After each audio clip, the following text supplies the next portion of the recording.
கரூரில் ஏற்பட்ட பிரச்சார நெரிசலில் சிக்கி 41 பேர் பலியானது நாடு முழுவதும் பரபரப்பை ஏற்படுத்தியது. 41 பேர் இறந்த விவகாரத்திலும் அரசியல் புகுந்து விளையாடத் தொடங்கியது. இந்த நேரத்தில்தான் புது திருப்பமும் நிகழ்ந்துள்ளது.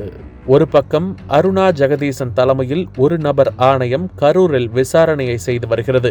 தற்போது டெல்லியிலிருந்து பாஜகவின் தேசிய தலைவர் JP நட்டா ஒரு குழுவை கரூரில் இறக்கியிருப்பது விறுவிறுப்பை கூட்டியுள்ளது. டெல்லியில் இருந்து தேசிய ஜனநாயக கூட்டணியின் MPக்கள் குழு வந்ததும் விஜய் வீடியோ வெளியிட்டதும் எதேர்ச்சையாக நடந்ததா அல்லது வேறேதும் பின்னணியில் புகைந்து கொண்டிருக்கிறதா என்பது போக போக தெரியும். என்னதான் இருந்தாலும் அதிமுக மற்றும் பாஜக உள்ளிட்ட 2 கட்சிகளை சேர்ந்த தலைமையும் இந்த விவகாரத்தில் விஜய்க்கு ஆதரவாக நிற்க வேண்டும் என்ற முடிவில் தான் இருக்கின்றன. குறிப்பாக எதிர்க்கட்சி தலைவர் எடப்பாடி பழனிசாமி கிளப்பிய சந்தேகங்களுக்கு பிறகே தமிழக அரசை நோக்கி பல விமர்சனங்கள் எழுந்துள்ளன. எனவே இந்த விவகாரத்தை வைத்து கூட்டணியின் கணக்குகள் மாறுமா என்ற கேள்வியும் எழுந்துள்ளது.